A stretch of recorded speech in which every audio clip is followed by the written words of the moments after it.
வணக்கம். இந்திய நேரப்படி காலை 8:30 மணி செய்திகள். முதலில் தலைப்பு செய்திகளை காணலாம். கொளத்தூரில் வண்ணமீன் வர்த்தக மையத்தை திறந்து வைக்கிறார் முதலமைச்சர் மு.க.ஸ்டாலின். அமைச்சர்கள் நேரில் சென்று ஆய்வு. கரூர் சம்பவத்தை விசாரிக்கும் சிறப்பு புலனாய்விற்கு எதிரான தமிழக வெற்றிக் கழகத்தின் மேல்முறையீடு மனு சுப்ரீம் கோர்ட்டில் இன்று விசாரணை. மதுரையில் சர்வதேச தரத்திலான கிரிக்கெட் மைதானத்தை திறந்து வைத்தார் MS தோனி. சிறுவர்களுடன் கிரிக்கெட் விளையாடி மகிழ்ச்சி. டெல்லியில் இந்தியா வெஸ்ட் இண்டீஸ் கடைசி டெஸ்ட் போட்டி இன்று தொடக்கம். இந்தியா தொடரில் 1-0 என்ற கணக்கில் முன்னிலை. தனக்கு அமைதிக்கான நோபல் பரிசை தராமல் இருப்பதற்கான காரணங்களை கண்டுபிடிக்கப்படும் என அமெரிக்க அதிபர் டிரம்ப் புலம்பல். அமைதி அதிபர் என்ற அடைமொழியுடன் கூடிய டிரம்பின் புகைப்படம் வெள்ளை மாளிகையில் பகிர்வு. இனி விரிவான செய்திகளை காணலாம். கொளத்தூரில் வண்ணமீன் வர்த்தக மையத்தை முதலமைச்சர் மு.க.ஸ்டாலின் திறந்து வைக்க உள்ளார். சென்னை வில்லிவாக்கம் கொளத்தூரில் 53 கோடி ரூபாயில் 184 கடைகளுடன் அமைக்கப்பட்ட வண்ணமீன் வர்த்தக மையத்தை அமைச்சர்கள் அனிதா ராதாகிருஷ்ணனும் சேகர் பாபுவும் இணைந்து ஆய்வு செய்தனர். இதனைத் தொடர்ந்து அமைச்சர் சேகர் பாபு செய்தியாளர்களிடம் பேசிய போது, இந்த வண்ணமீன் வர்த்தக மையத்தை முதலமைச்சர் மு.க.ஸ்டாலின் திறந்து வைக்க உள்ளார் என தெரிவித்தார். இந்த ஆய்வின் போது சட்டமன்ற உறுப்பினர் வெற்றியழகன், மீனவர் நலத்துறை செயலாளர் சுப்பையன், முதன்மை செயல் அலுவலர் சிவஞானம் உள்ளிட்ட திமுக நிர்வாகிகள் ஆகியோர் உடன் இருந்தனர். கரூர் கூட்ட நெரிசல் சம்பவத்தை விசாரிக்கும் சிறப்பு புலனாய்வுக்கு எதிரான தமிழக வெற்றிக் கழகத்தின் மேல்முறையீடு மனு இன்று சுப்ரீம் கோர்ட்டில் விசாரணைக்கு வரவுள்ளது. கரூரில் தாவேகா தலைவர் விஜய் பிரச்சார கூட்ட நெரிசலில் உயிரிழந்த சம்பவத்தை விசாரிக்க அஸ்ரா கார்க் தலைமையில் சிறப்பு புலனாய்வு குழுவை நியமித்து சென்னை ஐகோர்ட் உத்தரவிட்டது. இந்நிலையில் இந்த உத்தரவிற்கு எதிராக தாவேகா பொதுச் செயலாளர் ஆதவ் அர்ஜுனா சார்பில் சுப்ரீம் கோர்ட்டில் மேல்முறையீடு செய்துள்ளார். இந்த மேல்முறையீட்டு மனுவில் கரூர் கூட்ட நெரிசலுக்கு பிறகு கட்சி தொண்டர்களை பொறுப்பற்ற முறையில் கைவிட்டுவிட்டு தாவேகா தலைவர் விஜய் உள்ளிட்ட நிர்வாகிகள் ஓடி உள்ளதாக ஐகோர்ட் கடுமையான கருத்துக்களை தெரிவித்துள்ள நிலையில், இதனால் அக்கட்சியின் முன்னணி தலைவர்கள் மீது தவறான எண்ணத்தை உருவாக்கி உள்ளது என்று தெரிவித்துள்ளது. தாவேகா தரப்பு கருத்துக்களை கேட்காமல் கரூர் வழக்கை விசாரிக்க சிறப்பு புலனாய்வு குழுவை நியமித்து உத்தரவிட்டுள்ளது. சிலர் ரவுடிகளால் முன்கூட்டியே திட்டமிட்ட சதியே கரூர் கூட்ட நெரிசலுக்கு காரணம் எனவே சிறப்பு புலனாய்வு குழுவை அமைத்து பிறப்பித்த சென்னை ஐகோர்ட் உத்தரவை ரத்து செய்ய வேண்டும் என்றும், கரூர் சம்பவத்தை சுப்ரீம் கோர்ட் முன்னாள் நீதிபதி தலைமையில் விசாரிக்க உத்தரவிட வேண்டும் என அந்த மனுவில் தெரிவிக்கப்பட்டுள்ளது. இதனைத் தொடர்ந்து சுப்ரீம் கோர்ட்டில் இந்த வழக்கு இன்று விசாரணைக்கு வர இருக்கிறது. மதுரையில் சர்வதேச தரத்திலான கிரிக்கெட் மைதானத்தை இந்திய கிரிக்கெட் அணியின் முன்னாள் கேப்டன் மகேந்திர சிங் தோனி திறந்து வைத்தார். மதுரை மாவட்டம் சிந்தாமணி அருகே வேளம்மாள் கல்விக் குழுமம் சார்பில் 11.5 ஏக்கர் பரப்பில் அமைக்கப்பட்ட சர்வதேச தரத்திலான கிரிக்கெட் மைதானத்தின் திறப்பு விழா நடைபெற்றது. இதில் சிறப்பு அழைப்பாளராக இந்திய கிரிக்கெட் அணியின் முன்னாள் கேப்டன் மகேந்திர சிங் தோனி பங்கேற்று மைதானத்தை திறந்து வைத்தார். பின்னர் அவர் நிகழ்ச்சியில் பேசிய போது, உலக தரத்திலான வசதிகளை கொண்ட இந்த மைதானம் எதிர்கால கிரிக்கெட் வீரர்களின் கனவு தளமாக விளங்கும் என தெரிவித்தார். மேலும் அவர் புதிய மைதானத்தில் சிறுவர்களுடன் பேட்டிங் செய்து மகிழ்ச்சி அடைந்தார். டெல்லியில் இந்தியா வெஸ்ட் இண்டீஸ் கடைசி டெஸ்ட் போட்டி இன்று தொடங்க உள்ளது. இந்தியா வெஸ்ட் இண்டீஸுக்கு இடையிலான 2 போட்டிகள் கொண்ட டெஸ்ட் தொடரில் முதலாவது டெஸ்ட் போட்டியில் இந்தியா 140 ரன்கள் வித்தியாசத்தில் வெற்றி பெற்றது. மேலும் இந்தியா தொடரில் 1-0 என்ற கணக்கில் முன்னிலை வகிக்கிறது. இந்நிலையில் டெல்லியில் உள்ள அருண் ஜெட்லி மைதானத்தில் இந்தியா வெஸ்ட் இண்டீஸ் இடையிலான 2வது மற்றும் கடைசி டெஸ்ட் போட்டி இன்று தொடங்குகிறது. இதனைத் தொடர்ந்து இரு அணி வீரர்களும் கடைசி டெஸ்ட் போட்டிற்காக கடுமையாக பயிற்சியில் ஈடுபடுகின்றனர். பின்னர் டெல்லி மைதானத்தில் இந்திய அணியின் 13 டெஸ்ட் போட்டிகளில் 11 வெற்றியும் 2 சமனும் கண்டுள்ளது. நர்வேஜியன் கமிட்டி தனக்கு அமைதிக்கான நோபல் பரிசை தராமல் இருப்பதற்கான காரணங்களை கண்டுபிடிக்கப்படும் என அமெரிக்க அதிபர் தெரிவித்துள்ளார். அமைதிக்கான நோபல் பரிசு என்று அறிவிக்கப்பட உள்ள நிலையில் அமெரிக்க அதிபர் டொனால்டு டிரம்பிற்கு கிடைக்காது என உறுதியாகியுள்ளது. இந்நிலையில் அதிபர் டிரம்ப் வெள்ளை மாளிகையில் செய்தியாளர்களை சந்தித்து பேசினார். அப்போது பேசிய அவர், வரலாற்றில் இதுவரை வேறு யாரும் 7 போர்களை நிறுத்தியிருக்க மாட்டார்கள் என்றும், 5 போர்களை அமெரிக்காவில் வர்த்தகம் செய்வதை வைத்து மிரட்டியை நிறுத்தியதாகவும் தெரிவித்தார். தொடர்ந்து நார்வேஜியன் கமிட்டி தனக்கு அமைதிக்கான நோபல் பரிசை தராமல் இருப்பதற்கான காரணங்களை எப்படியாவது தேடி கண்டுபிடிக்கப்படும் என வெளிப்படையாகவே அமெரிக்க அதிபர் ட்ரம்ப் புலம்பி தீர்த்துள்ளார். இதனையடுத்து அமைதி அதிபர் என்ற அடைமொழியுடன் கூடிய ட்ரம்பின் புகைப்படம் வெள்ளை மாளிகை பகிர்ந்துள்ளது. 2027ஆம் ஆண்டிற்குள் அனைத்து திடக்கழிவுகளும் சாலை கட்டுமானத்திற்கு பயன்படுத்தப்படும் என்று மத்திய சாலை போக்குவரத்து துறை அமைச்சர் நிதின் கட்கரி தெரிவித்துள்ளார். டெல்லியில் தொழில் வணிக கூட்டமைப்பின் ஆண்டு கூட்டத்தில் மத்திய அமைச்சர் நிதின் கட்கரி கலந்து கொண்டு உரையாற்றினார். அப்போது உலகில் எவரும் வீணாவர் இல்லை என்றும் எந்த பொருளும் வீணாவதில்லை என்றும் கூறினார். தலைமைத்துவ பார்வை, தகுந்த தொழில்நுட்பம் ஆகியன இருந்தால் கழிவையும் செல்வமாக மாற்ற முடியும் என தெரிவித்தார். 2027ஆம் ஆண்டு இறுதிக்குள் திடக்கழிவுகளை சாலை அமைக்க பயன்படுத்த முடிவு செய்துள்ளதாகவும், இதற்காக டெல்லியில் மழை போல குவிந்திருக்கும் கழிவுகளில் இருந்து 80 லட்சம் டன் கழிவுகளை பிரித்தெடுத்துள்ளதாகவும் அமைச்சர் நிதின் கட்கரி தெரிவித்தார். 2014ஆம் ஆண்டு இந்திய வாகன உற்பத்தி தொழில்துறை உலகில் 7ஆம் இடத்தில் இருந்ததாகவும், இப்போது 3வது இடத்தில் உள்ளதாகவும், இன்னும் 5 ஆண்டுகளில் உலகிலேயே முதலிடத்தை பிடிக்கும் என்றும் கட்கரி தெரிவித்தார். உயிரி எரிபொருள், எத்தனால், மெத்தனால், பயோடீசல், இயற்கை எரிவாயு, மின்சாரம், ஹைட்ரஜன் ஆகிய மாற்று எரிபொருட்களை பயன்படுத்துவதற்கான ஆராய்ச்சியில் வாகன தயாரிப்பாளர்கள் அனைவரும் ஈடுபட்டுள்ளதாக குறிப்பிட்டார். கோல்ட்ரீஃப் இருமல் மருந்து விவகாரத்தில் தமிழ்நாடு அரசு சரியாக ஒத்துழைக்கவில்லை என்று மத்திய பிரதேச முதலமைச்சர் மோகன் யாதவ் தெரிவித்துள்ளார். மகாராஷ்டிரத்தின் நாக்பூரில் மத்திய பிரதேச முதலமைச்சர் மோகன் யாதவ் செய்தியாளர்களிடம் பேசினார். அப்போது தமிழ்நாட்டில் தயாரிக்கப்பட்ட இருமல் மருந்தை உட்கொண்டதால் சிறுநீரகம் பாதிக்கப்பட்டு மத்திய பிரதேசத்தில் 21 குழந்தைகள் உயிரிழந்ததாக தெரிவித்தார். மருந்து தயாரித்த இடத்திற்கு தங்கள் காவல்துறையினர் சென்றதாகவும், அதன் உரிமையாளர் உள்ளிட்ட சிலரை கைது செய்துள்ளதாகவும் தெரிவித்தார். அதே நேரத்தில் இந்த விவகாரத்தில் தமிழ்நாடு அரசு சரியாக ஒத்துழைக்கவில்லை என்றும் மோகன் யாதவ் குறை கூறினார். முள்ளூர் கிராமத்தில் நடைபெற்ற உங்களுடன் ஸ்டாலின் திட்ட முகாமில் கனிம வளத்துறை அமைச்சர் ரகுபதி, சட்டமன்ற உறுப்பினர் மருத்துவர் முத்துராஜா ஆகியோர் பயனாளிகளுக்கு ஆணைகளை வழங்கினர். புதுக்கோட்டை ஒன்றியத்திற்குட்பட்ட முள்ளூர் கிராமத்தில் உங்களுடன் ஸ்டாலின் திட்ட முகாம் நடைபெற்றது. வருவாய்த்துறை, மின்சாரத்துறை, காவல்துறை, பிற்படுத்தப்பட்டோர் நலத்துறை, மாற்றுத்திறனாளி நலத்துறை உள்ளிட்ட 15 அரசு துறைகளை சார்ந்த முகாம் அமைக்கப்பட்டிருந்தது. முகாமில் முள்ளூர் சுற்றுவட்டார பகுதிகளை சேர்ந்த ஏராளமான பொதுமக்கள் பங்கேற்று மகளிர் உரிமை தொகை, முதியோர் உதவித்தொகை, விதவைகள் உதவித்தொகை, வீட்டுமனை பட்டா, கலைஞர் காப்பீடு உள்ளிட்ட பல்வேறு கோரிக்கை மனுக்களை அதிகாரிகளிடம் வழங்கினர். துறை சார்ந்த அதிகாரிகள் மனுக்களை பதிவு செய்தனர். உடனடியாக தீர்வு காணப்பட்ட மனுக்களின் பயனாளிகளுக்கும் கனிம வளத்துறை அமைச்சர் ரகுபதி, சட்டமன்ற உறுப்பினர் மருத்துவர் முத்துராஜா ஆகியோர் ஆணைகளை வழங்கினர். முகாமில் மேயர் திலகவதி செந்தில், ஒன்றிய செயலாளர் ராமகிருஷ்ணன், உள்ளாட்சி பிரதிநிதி நாகராஜன் உட்பட பொதுமக்கள் பலர் கலந்து கொண்டனர். அரியலூர் மாவட்டத்தில் ஜெயங்கொண்ட சட்டமன்ற உறுப்பினர் கண்ணன் பல்வேறு நலத்திட்ட பணிகளை துவங்கி வைத்தார். அரியலூர் மாவட்டம் ஜெயங்கொண்டம் ஒன்றியத்தில் அரசு மாதிரி மேல்நிலைப் பள்ளிக்கு ரூபாய் 3 லட்சம் மதிப்பீட்டில் தளவாட பொருட்களையும், ஜெயங்கொண்டம் அரசு பெண்கள் உயர்நிலைப் பள்ளிக்கு ரூபாய் 3 லட்சம் மதிப்பீட்டில் தளவாட பொருட்களையும் வழங்கினார். அதன் பின்னர் செங்குந்தர் தொடக்க கைத்தறி நெசவாளர் கூட்டுறவு சங்கத்தில் பொது உறுப்பினர் கூட்டம் நடைபெற்றது. இதில் சட்டமன்ற உறுப்பினர் கண்ணன் கலந்து கொண்டு 2021 முதல் 2023 வரை சங்கத்தில் ஈட்டிய ரூபாய் 10,26,938 லாபத் தொகையினை 282 சங்க உறுப்பினர்களுக்கும் வழங்கினார்.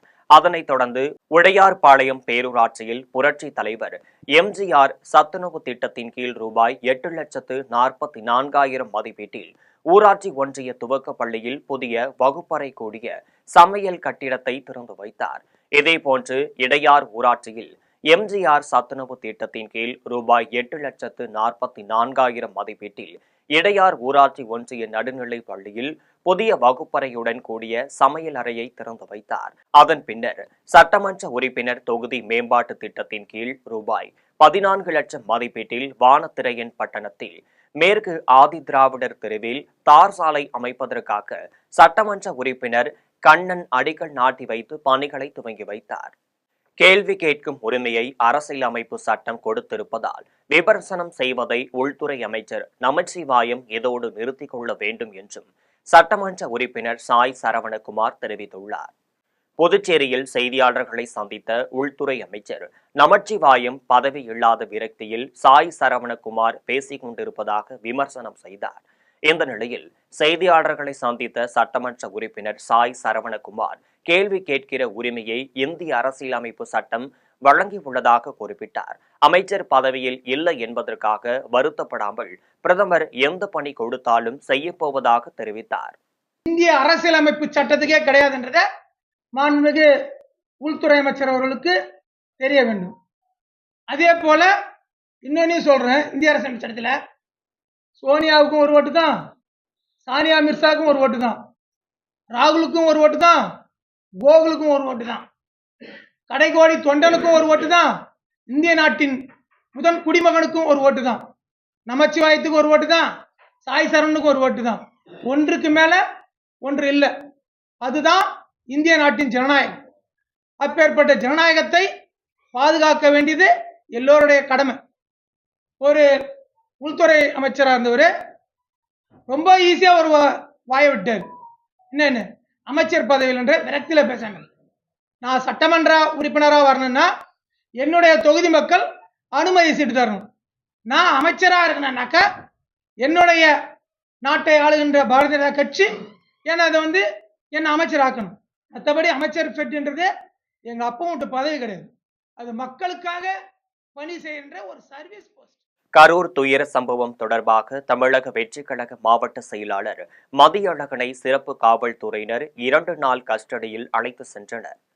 கடந்த மாதம் 27ஆம் தேதி தமிழக வெற்றிக் கழகம் சார்பில் கட்சியின் தலைவர் விஜய் கரூரில் பிரச்சாரம் மேற்கொண்ட போது நெரிசலில் சிக்கி 41 பேர் உயிரிழந்தனர். மேலும் 100க்கு மேற்பட்டோர் காயமடைந்தனர். இந்த துயர சம்பவம் குறித்து தமிழக அரசு ஓய்வு பெற்ற நீதிபதி அருணா ஜெகதீசன் தலைமையிலான ஒரு நபர் ஆணையத்தை விசாரணைக்கு அமைத்தது. அதே சமயம் உயர்நீதிமன்ற மதுரை கிளை வடக்கு மண்டல ஐஜி அஸ்ரா கார்க் தலைமையிலான சிறப்பு புலனாய்வு குழு விசாரணைக்கு உத்தரவிட்டது. கடந்த 2 நாட்களுக்கு முன்பு புலனாய்வு குழு கரூரில் விசாரணை துவங்கிய நிலையில் இந்த சம்பவத்தில் ஏற்கனவே கைது செய்யப்பட்ட தமிழக வெற்றிக் கழகத்தின் கரூர் மேற்கு மாவட்ட செயலாளர் மதியழகனை கரூர் நீதிமன்றத்தில் ஆஜர்படுத்தி அவரிடம் விசாரணை மேற்கொள்ள 5 நாள் கஸ்டடி கேட்டு விண்ணப்பித்திருந்தனர்.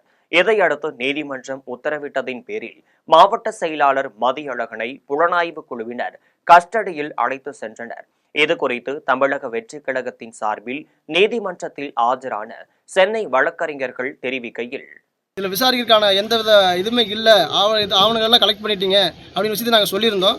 அவங்க தரப்புல என்ன சொல்றாங்கன்னா, இதை மேலும் நாங்கள் மாறிக்கிறதுனால நாங்கள் விசாரிக்கிறோம். முன்னதிகாரிகள் எல்லாம் விசாரிச்சது நான் எங்கள் தரப்புல கேட்டது, முன்னதிகாரிகள் விசாரிச்சு உங்கள்கிட்ட டாக்குமெண்ட் சப்மிட் பண்ணியிருப்பாங்கல்ல, அது என்ன பண்ணின்னு சொல்லி கேட்டோம். ஆனால் அவங்க அதெல்லாம் எது பொருட்படுத்தாமல் மேலும் எங்களுக்கு 5 நாள் தேவைப்படுது, எங்களுக்கு சிசிடிவி கேமரா இது சம்மந்தமாக விசாரிக்க வேண்டியது இருக்குன்னு சொல்லி சொன்னாங்க. எங்கள் தரப்பு ஸ்ட்ராங்கான அப்ஜெக்ஷன் சொன்னோம். மேலும் எங்களோட உச்சநீதிமன்றத்தில் வழக்கு நிலுவையில் இருக்கிற விஷயத்தையும் எடுத்து சொன்னோம். இருந்த போதிலும் இந்த இருக்கிற சூழ்நிலையில் ஒரு 2 நாள் கேட்டு அனுமதி கொடுத்துருக்காரு. ஜட்ஜி 2 நாள் கொடுத்து கஸ்டடி கொடுத்துருக்காரு, எடுத்திருக்காங்க. மேலும் சட்டத்தில் நீதிமன்றத்தில் மூலமா நாங்கள் என்ன சந்திக்கிறோம். புதுச்சேரி திமுகவின் தட்டாஞ்சாவடி தொகுதி பொறுப்பாளர் நிதிஷ் இல்லம் தேடி சென்று கட்சியினரை சந்தித்து தேர்தலை எதிர்கொள்வது குறித்து கருத்துக்களை கேட்டறிந்தார். புதுச்சேரி சட்டமன்ற தேர்தலில் வெற்றி பெற்று ஆட்சி அமைக்க திமுக மாநில அமைப்பாளரும் சட்டமன்ற எதிர்க்கட்சி தலைவருமான சிவா செயல்பட்டு வருகிறார். அந்த வகையில் தட்டாஞ்சாவடி தொகுதி பொறுப்பாளராக மாநில இளைஞர் அணியின் துணை அமைப்பாளர் நிதிஷை நியமித்துள்ளார். அவர் தேர்தலுக்கு தயாராகும் பணியில் இறங்கியுள்ளார். முதற்கட்டமாக ஆறுமுகம், கணேசன், இளம்பருதி, ரவீந்திரன் ஆகியோருடன் இணைந்து தொகுதியில் உள்ள திமுக நிர்வாகிகளை சந்தித்து கருத்துக்களை கேட்டறிந்து வருகிறார். இந்த சந்திப்பின் போது நிதிஷுடன் திமுக நிர்வாகிகள் ராஜசேகர், குடியரசு, பழனிசாமி, ராஜா ஆகியோர் உடன் இருந்தனர். மயிலாடுதுறையில் தருமபுரம் ஆதீனத்தால் கட்டி கொடுக்கப்பட்ட மகப்பேறு மருத்துவமனை கட்டட இடத்தை ஆதீனத்திடமே ஒப்படைக்க வேண்டும் என்று ஆதீனம் சார்பில் கோரிக்கை விடுக்கப்பட்டுள்ளது. மயிலாடுதுறை மயூராநாதர் வடக்கு வீதியில் தருமபுரம் ஆதீனம் 25வது குருமகா சன்னிதானத்தால் 1951ஆம் ஆண்டு மகப்பேறு மருத்துவமனை கட்டப்பட்டு நிர்வகிக்கப்பட்டு வந்தது. அதன் பின் இந்த மருத்துவமனை நகராட்சி நிர்வாகத்திடம் ஒப்படைக்கப்பட்டது. போதிய பராமரிப்பு இல்லாததால் இந்த மருத்துவமனை 15 ஆண்டுகளுக்கு முன்பு மூடப்பட்டது. இந்நிலையில் மயிலாடுதுறையில் 7,85,00,000 ரூபாய் மதிப்பீட்டில் புதிய நகராட்சி அலுவலகம் கட்டடம் கட்ட தமிழக முதலமைச்சர் ஸ்டாலின் அடிக்கல் நாட்டினார். தருமபுரம் ஆதீனத்தால் கட்டப்பட்ட மருத்துவமனையை இடித்துவிட்டு நகராட்சி அலுவலகம் கட்டப்பட உள்ளதாக தகவல் வெளியானது. இதனை அறிந்த தருமபுரம் ஆதீனம் தனது முகநூல் பதிவில் உயிர் போகும் வரை உண்ணாவிரதம் இருந்து முன்னோர்கள் கட்டியதை காப்போம் என தெரிவித்தார். இந்த போராட்டத்திற்கு பாஜக தலைவர் அண்ணாமலை, தமிழ்நாடு சைவ வேளாளர் சங்கம் உள்ளிட்டோர் ஆதரவு தெரிவித்தனர். இந்நிலையில் தமிழ்நாடு ஆன்மீக பாதுகாப்பு பேரவை சார்பில் போராட்டம் நடத்த இருந்த நிலையில் மயிலாடுதுறை நகராட்சி ஆணையர் வீர முத்துக்குமார் வெளியிட்ட அறிக்கையில் மகப்பேறு மருத்துவமனை கட்டடத்தை இடிக்க எந்த நடவடிக்கையும் மேற்கொள்ளவில்லை என தெரிவித்திருந்தார். இதையடுத்து போராட்டத்தை கைவிடுவதாக தருமபுரம் ஆதீனம் அறிவித்தார். இந்நிலையில் தருமபுரம் ஆதீன கட்டளை சிவகுருநாதன் தம்பிரான் பேட்டியளித்தார். அப்போது மகப்பேறு மருத்துவமனை முதன்மையாக கொண்டு 200 படுக்கைகளுடன் கூடிய பல்நோக்கு மருத்துவமனையாக செயல்படுவதற்குரிய நடவடிக்கைகளை ஆதீனம் மேற்கொள்ளும் என்று தெரிவித்தார். இதனால் மருத்துவமனை உள்ள இடத்தை நகராட்சி நிர்வாகம் ஆதீனத்திடமே கொடுக்க வேண்டும் என்றும் வேண்டுகோள் விடுத்தார். தர்மை ஆதீனமே பொறுப்பேற்று இந்த மருத்துவமனையை நடத்தணும் அப்படின்னு குமாரசாமி ராஜா அவங்க தனிப்பட்ட முறையில அதை பதிவு பண்ணி இருக்கிறாங்க. அதுக்கான பதிவுகளும் இருக்கு. இது மகப்பேறு மருத்துவமனையா தொடர்ந்து இயங்கிக்கிட்டு வந்தது. சில காரணங்களால நகராட்சி நேரடியா அதை எடுத்து பார்த்துட்டு இருந்தது. இப்போ அது அந்த மகப்பேறு மருத்துவமனையே நடக்காம அது வேற காரணங்களுக்காக பயன்படுத்தக்கூடும்னு ஒரு சூழ்நிலை வரும்போது, ஏற்கனவே இதுக்கு முன்னால அப்படி ஒரு சூழல் வரும்போது சன்னிதானங்கள் தலையிட்டு அதை தடுத்தாங்க. இன்னைக்கும் அது போல ஒரு சூழல் வந்தது. நமக்கும் அரசுக்கும் இது போராட்டம் இல்லை. நம்ம அரசோட எப்போதுமே ஆதீனம் எப்போதுமே தொடர்ந்து இயங்கிக்கிட்டு தான் இருக்கு. இந்த மக்களாட்சி முறையில வந்த அரசு மட்டும் இல்ல, மன்னராட்சி காலத்துல இருந்தே தருமபுரம் ஆதீனம் அரசாங்கங்களோட இணைஞ்சுதான் போயிருக்கு. மக்கள் நலத்துக்காக இருக்கக்கூடிய செயல்களை ஆதீனம் தொடர்ந்து செஞ்சுக்கிட்டு இருக்கு. 4வது சன்னிதானம் காலத்துல காசியில குமரகுருபரர் போய் அங்கே நம் மக்கள், தென்னாட்டு மக்கள் அங்கே கங்கையில விஸ்வநாதரை வழிபடுறதுக்கான செயல்களை எல்லாம் செஞ்ச வரலாறு உடையது நமது தருமபுரம் ஆதீனம். சென்னையில் டேக்வாண்டோ கலையின் மூலம் சிறுவன் கின்னஸ் சாதனை படைத்து இந்தியாவிற்கு பெருமை சேர்த்துள்ளார். சென்னை கந்தன் சாவடியை சேர்ந்த சர்வேஸ் என்ற சிறுவன் 4ஆம் வகுப்பு படித்து வருகிறார். இந்த சிறுவன் 60 நொடிகளில் 50 பாட்டில்களின் மூடியை காலால் திறந்து கின்னஸ் சாதனை படைத்துள்ளார். 4 ஆண்டுகளாக டேக்வாண்டோ அகாடமியில் வெங்கடேசன் என்பவரிடம் பயிற்சி பெற்று வந்த சர்வேஸ் கடந்த 1 மாதமாக இதற்காக தீவிர பயிற்சியில் ஈடுபட்டு சாதனை படைத்துள்ளார். இதன் மூலம் ஏற்கனவே பாகிஸ்தானைச் சேர்ந்த முகமது என்ற மாணவர் படைத்த சாதனையை சர்வேஸ் முறியடித்துள்ளார். இந்த சாதனையாக அவருக்கு கின்னஸ் உலக சாதனை நிறுவனத்தின் சான்றிதழும் பதக்கமும் வழங்கப்பட்டனர். டேக்வாண்டோ கலையின் மூலம் இவர் நிகழ்த்திய இச்சாதனையை அனைவரது பாராட்டுகளையும் பெற்றுள்ளது. 3 இயர்ஸாகவே ட்ரைனிங் எடுத்துட்டு இருக்கிறேன். நான் இதுக்கு முன்னாடி ஒரு கின்னஸ் வேர்ல்ட் ரெக்கார்ட் பண்ணியிருக்கேன். ஜம்பிங் ஜாக்ஸ் இப்போ பார்த்தீங்கன்னா இண்டிவிஜுவல் கின்னஸ் வேர்ல்ட் ரெக்கார்ட் பண்ணியிருக்கேன். அது 1 மினிட்ல 50 பாட்டில் ஓப்பன் பண்ணேன். அது காலால் ஓப்பன் பண்ணோம். இதுக்கு முன்னாடி பாகிஸ்தானில் முகமது என்றவர் பார்த்தீங்கன்னா 1 மினிட்ல 46 பண்ணியிருக்காங்க. நான் அது 50 பண்ணி பிரேக் பண்ணி இந்தியாவுக்கு பெருமை சேர்த்தேன். இப்போ பார்த்தீங்கன்னாக்கா இண்டிவிஜுவல் கின்னஸ் வேர்ல்ட் ரெக்கார்டு அவன் பண்ணியிருக்கிறான். எதுக்காக இந்த இண்டிவிஜுவல் கின்னஸ் வேர்ல்ட் ரெக்கார்டு நம்ம பண்ண வச்சுனாக்கா, இப்போ இருக்கிற ஜென்ரேஷன் பார்த்தீங்கன்னாக்கா எல்லாம் பார்த்தீங்கன்னா டிவி தான் அதிகமாக பார்க்குறாங்க. இது ப்ராக்டிஸும் பண்ணுறதில்ல. பசங்க விளையாட விட மாட்டுறாங்க. ஃபோனுக்கு ரொம்ப அடிக்ட் ஆகிருக்கிறாங்க. ஸோ என்னோட பையனை ஒரு ரோல் மாடலாக இன்னைக்கு வச்சு இவன் கின்னஸ் வேர்ல்ட் ரெக்கார்ட் பண்ணானாக்கா மற்ற பசங்களுக்கு ஒரு மோட்டிவேட்டாக இருக்கும். அவங்க ஃபோன் எல்லாம் கட் பண்ணிட்டு பசங்க இந்த மாதிரி எதாவது அச்சீவ் பண்ணன்ட்டு வருவாங்க. இவனை சின்ன வயசுலேருந்து என் கூடியே இருக்கிறதுனால அவன் என்னை பார்த்து எல்லாமே ப்ராக்டிஸ் பண்ணிட்டு வந்துட்டு இருக்கான். நாகர்கோவிலில் தமிழக பனை காக்கும் இயக்கம் சார்பில் பணக்கொட்டைகள் ஊன்றும் விழா நடைபெற்றது. தமிழகம் முழுவதும் 6 கோடி பணக்கொட்டைகளை ஊன்றுவதற்கு அரசு உத்தரவு பிறப்பித்துள்ளது. இதைத் தொடர்ந்து தமிழகத்தின் பல்வேறு பகுதிகளில் பணக்கொட்டைகள் ஊன்றும் பணி நடைபெற்று வருகிறது. இந்நிலையில் நாகர்கோவில் கோணத்தில் உள்ள அரசு கலை அறிவியல் கல்லூரி வளாகத்தில் தமிழ்நாடு பனை காக்கும் இயக்கம் சார்பில் 1000 பணக்கொட்டைகள் ஊன்றும் விழா நடைபெற்றது. அதனைத் தொடர்ந்து மாணவ மாணவிகள் பனைகளை காக்கும் உறுதிமொழி எடுத்துக்கொண்டு பணக்கொட்டைகளை ஊன்றினர். இந்நிகழ்வில் மாணவ மாணவிகள், கல்லூரி முதல்வர், பேராசிரியர்கள், தமிழக பனை காக்கும் இயக்க நிர்வாகிகள் பலர் கலந்து கொண்டனர். மற்றும் சமூக மக்களிடையே ஏற்படுத்தி வருகின்றோம். அதிகமாக பனை மரங்கள் அழிவில் இருக்கிறது. இந்த பனை மரங்களை நாம் மீட்டெடுக்க வேண்டும். தமிழனின் பாரம்பரியமான தமிழக மாநில மரம் பனைமரம் என்கிறது. இந்த பனை பொருட்கள் அனைத்துமே நமக்கு இப்போ உபயோகமாக மக்கள் பயன்படுத்துவதில்லை. இதை உபயோகப்படுத்த வேண்டும். பனை தொழிலாளர்கள் வாழ்வு வளம் பெறுவதற்கு நாம் மாணவ செல்வங்களிடையே பிளாஸ்டிக்கை ஒழிக்க வேண்டும், பனை பொருட்களை உபயோகப்படுத்த வேண்டும் என்கிற நோக்கத்தோடு நாம் இதை முன்னெடுத்திருக்கிறோம். இன்றைக்கு நம்ம இந்த விழிப்புணர்வில் மாணவ மாணவிகள் கலந்து கொண்ட இடம் எங்கன்னு சொன்னால் அரசு கலை மற்றும் அறிவியல் கல்லூரி நாகர்கோவில் குமரி மாவட்டத்தில் இந்த விழிப்புணர்வை மாணவர்கள் உறுதிமொழியோடு ஏற்றிருக்காங்க. பனைப்பொருட்களை நம்ம பயன்படுத்துவோம், பனை விதை நடவு செய்வோம், நிலத்தடி நீர் ஆதாரத்தை பெருக்குவோம், பனை தொழிலாளர்கள் வாழ்வை வளம்பெற செய்வோம் என்று உறுதிமொழி எடுத்திருக்காங்க. மாணவ செல்வங்களுக்கு தமிழ்நாடு பனைமரம் காக்கும் பாதுகாப்பு இயக்க சார்பாகவும் முதல்வர் மற்றும் பேராசிரியர் பெருமக்களுக்கும் நன்றியை தெரிவித்துக் கொள்கிறேன். தஞ்சாவூர் மாவட்டம் சுவாமிமலையில் கோவிலுக்கு வந்த சிறுமிக்கு பாலியல் தொல்லை கொடுத்த அர்ச்சகரை போக்சோ வழக்கில் காவல்துறையினர் கைது செய்துள்ளனர். சுவாமிமலையில் திருவழஞ்சுழி வெள்ளை பிள்ளையார் கோவிலில் வெளியூரில் இருந்து வந்த ஒரு குடும்பத்தினர் சாமி தரிசனம் செய்துள்ளனர். வழிபாட்டின் முடிவில் தங்கள் பொருட்களை மறந்து வைத்து சென்றதை உணர்ந்து அந்த குடும்பத்தைச் சேர்ந்த ஒரு சிறுமி மட்டும் அப்பொருளை எடுப்பதற்காக தனியே கோவிலுக்கு சென்றுள்ளார். அப்போது கோவிலின் அர்ச்சகர் விஸ்வநாதன் அச்சிறுமியிடம் பாலியல் தொல்லை கொடுக்க முயன்றதாக கூறப்படுகிறது. சிறுமி நடந்த சம்பவத்தை அவர்களுக்கு தெரிவிக்கவே அவர்கள் உடனடியாக காவல் நிலையத்தில் புகார் அளித்தனர். இந்த புகாரின் அடிப்படையில் அனைத்து மகளிர் காவல் நிலையத்தில் வழக்கு பதிவு செய்தனர். இதனைத் தொடர்ந்து கோவில் அர்ச்சகர் விஸ்வநாதன் மீது போக்சோ சட்டத்தின் கீழ் வழக்கு பதிந்து அவரை கைது செய்துள்ளனர். அவரிடம் தீவிர விசாரணை நடைபெற்று வருகிறது. கடலூர் மாவட்டம் விருத்தாச்சலத்தில் உச்சநீதிமன்ற தலைமை நீதிபதி மீது செருப்பு வீசிய வழக்கறிஞருக்கு எதிர்ப்பு தெரிவித்து ஆர்ப்பாட்டம் நடைபெற்றது. உச்சநீதிமன்ற தலைமை நீதிபதி கவாய் மீது செருப்பு வீசி தாக்குதல் நடத்த முயன்ற வழக்கறிஞர் ராகேஷ் கிஷோருக்கு கண்டனம் தெரிவித்து விருத்தாச்சலம் பாலக்கரையில் இந்திய குடியரசுக் கட்சி சார்பில் ஆர்ப்பாட்டம் நடைபெற்றது. மாவட்ட தலைவர் கதிர்வேல் தலைமையில் நடைபெற்ற ஆர்ப்பாட்டத்தில் மாநில பொதுச் செயலாளர் மங்கா பிள்ளை சிறப்பு அழைப்பாளராக கலந்து கொண்டார். ஆர்ப்பாட்டத்தில் மாவட்ட செயலாளர் தங்க ராஜீவ்காந்தி, மாவட்ட இளைஞரணி செயலாளர் அலிபாபு, மாவட்ட பொருளாளர் கணேசன் ஆகியோர் கலந்து கொண்டனர்.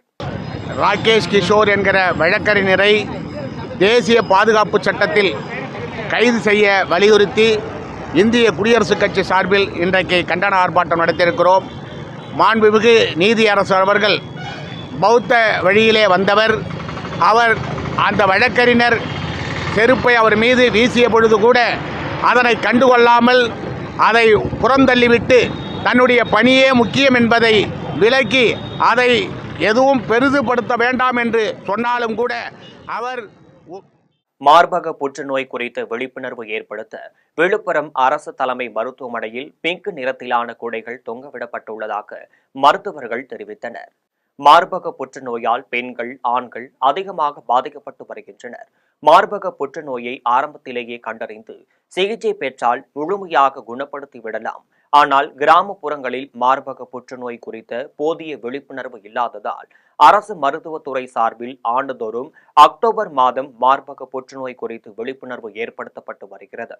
அதன் ஒரு பகுதியாக விழுப்புரம் அரசு தலைமை மருத்துவமனையான முண்டியம்பாக்கம் அரசு மருத்துவமனையில் அனைத்து மருத்துவ துறை சார்பில் மார்பக புற்றுநோய் குறித்து பொதுமக்களுக்கும் நோயாளிகளுக்கும் விழிப்புணர்வு ஏற்படுத்த அரசு மருத்துவமனை வளாகத்தில் பிங்க் நிற குடைகள் தொங்கவிடப்பட்டு விழிப்புணர்வு ஏற்படுத்தப்பட்டுள்ளது. குடையின் நிழலாக இருந்து அனைத்து மருத்துவத்துறையின் உட்பிரிவினர் சிகிச்சை அளிக்க தயாராக இருக்கிறோம் என்பதை காட்டும் விதமாக பிங்க் நிறத்தில் குடைகள் தொங்கவிடப்பட்டுள்ளதாக மருத்துவர்கள் தெரிவித்தனர். இது தொடர்பாக கதிரியக்க புற்றுநோய் துறை மருத்துவர் ராஜீவ்குமார் மேலும் தெரிவிக்கையில், விழுப்புரம் அருகே ஓடும் ரயிலில் பெண் பயணியிடம் பாலியல் சென்மிசத்தில் ஈடுபட்ட தனியார் நிறுவன ஊழியரை விழுப்புரம் மகளிர் காவல்துறையினர் கைது செய்து சிறையில் அடைத்தனர். சென்னை பம்மல் மூங்கில் ஏரி பகுதியில் வசித்து வரும் 35 வயதுடைய பெண் தன்னுடைய மகனுடன் விடுமுறைக்காக சொந்த ஊரான நாகர்கோவிலுக்கு சென்றிருந்தார். விடுமுறை முடிந்து மீண்டும் விழுப்புரம் வழியாக சென்னைக்கு ரயிலில் சென்று கொண்டிருந்தார். ரயில் விழுப்புரம் அருகே வந்தபோது உறக்கத்தில் இருந்த பெண் பயணியிடம் தனியார் நிறுவனத்தில் பணிபுரியும் தென்காசி மாவட்டம் பெரிய கோவிலாங்குப்பத்தை சேர்ந்த விக்னேஷ் என்ற இளைஞர் பாலியல் சின்மிசத்தில் ஈடுபட்டார். இதனால் பாதிக்கப்பட்ட பெண் கூச்சலிடவே உடனே சக பயணிகள் உதவியுடன் அந்த இளைஞரை மடக்கி பிடித்து விழுப்புரம் காவல் நிலையத்தில் ஒப்படைத்தனர். பாதிக்கப்பட்ட பெண் அளித்த புகாரின் பேரில் விக்னேஷை விழுப்புரம் மகளிர் காவல்துறையினர் கைது செய்து விழுப்புரம் கூடுதல் மகளிர் நீதிமன்றத்தில் ஆஜர்படுத்தி வேடம்பட்டு சிறையில் அடைத்தனர். வந்தவாசி அடுத்த நல்லூர் கூட்டு சாலையில் வள்ளலார் சன்மார்க் சங்க கூடத்தில் பாமக தலைவர் அன்புமணி ராமதாஸ் பிறந்த நாளையொட்டி பொதுமக்களுக்கும் மயிலை வடக்கு மாவட்ட பாமக செயலாளர் இளசரவணன் அறுசுவை உணவு வழங்கினார். பாட்டாளி மக்கள் கட்சியின் தலைவர் அன்புமணி ராமதாஸ் பிறந்த நாளையொட்டி திருவண்ணாமலை மாவட்டம் வந்தவாசி அடுத்த நல்லூர் கூட்டு சாலையில் சமரச சுத்த சன்மார்க் சத்திய சங்க தர்மசாலையில் பொதுமக்களுக்கு அறுசுவை உணவு வழங்கும் நிகழ்ச்சி மயிலம் வடக்கு மாவட்ட பாமக செயலாளர் இளசரவணன் தலைமையில் நடைபெற்றது. நிகழ்ச்சிக்கு பாமக ஒன்றிய தலைவர் பாபு முன்னிலை வகித்தார். நிகழ்ச்சியில் வள்ளலாரை போற்றிய பாடல்கள் பாடப்பட்டு டாக்டர் அன்புமணி ராமதாஸ் நலம் பெறவும் வளம் பெறவும் பிரார்த்தனைகள் மேற்கொள்ளப்பட்டன. நிகழ்ச்சியை தொடர்ந்து 200க்கும் மேற்பட்டவர்களுக்கு அறுசுவை உணவு பரிமாறப்பட்டது. நிகழ்ச்சியில் மாநில செயற்குழு உறுப்பினர்கள் இளங்கோவன், அருள், ஒன்றிய துணை செயலாளர் அக்ரி திருஞான கிருஷ்ணன், சமரச சுத்த சன்மார்க் சத்திய சங்க தர்மசாலை நிர்வாகிகள் அருள் வளவன், ஏழுமலை, ஆறுமுகம் மற்றும் பொதுமக்கள் பலர் கலந்து கொண்டனர். மீண்டும் ஜெம் தலைப்பு செய்திகள். கொளத்தூரில் வண்ணமீன் வர்த்தக மையத்தை திறந்து வைக்கிறார் முதலமைச்சர் மு.க.ஸ்டாலின். அமைச்சர்கள் நேரில் சென்று ஆய்வு. கரூர் சம்பவத்தை விசாரிக்கும் சிறப்பு புலனாய்விற்கு எதிரான தமிழக வெற்றி கழகத்தின் மேல்முறையீடு மனு சுப்ரீம் கோர்ட்டில் இன்று விசாரணை. மதுரையில் சர்வதேச தரத்திலான கிரிக்கெட் மைதானத்தை திறந்து வைத்தார் MS தோனி. சிறுவர்களுடன் கிரிக்கெட் விளையாடி மகிழ்ச்சி. டெல்லியில் இந்தியா வெஸ்ட் இண்டீஸ் கடைசி டெஸ்ட் போட்டி இன்று தொடக்கம். இந்தியா தொடரில் 1-0 என்ற கணக்கில் முன்னிலை. தனக்கு அமைதிக்கான நோபல் பரிசை தராமல் இருப்பதற்கான காரணங்களை கண்டுபிடிக்கப்படும் என அமெரிக்க அதிபர் ட்ரம்ப் புலம்பல். அமைதி அதிபர் என்ற அடைமொழியுடன் கூடிய ட்ரம்பின் புகைப்படம் வெள்ளை மாளிகையில் பகிர்வு. இத்துடன் ஜெம் செய்திகள் நிறைவடைகின்றன. மீண்டும் ஜெம் செய்திகள் மதியம் 1:30 மணிக்கு. உடனுக்குடன் செய்திகளை காண gemlive.tv என்ற இணையதளத்தில் இணைந்திருங்கள். நன்றி, வணக்கம்.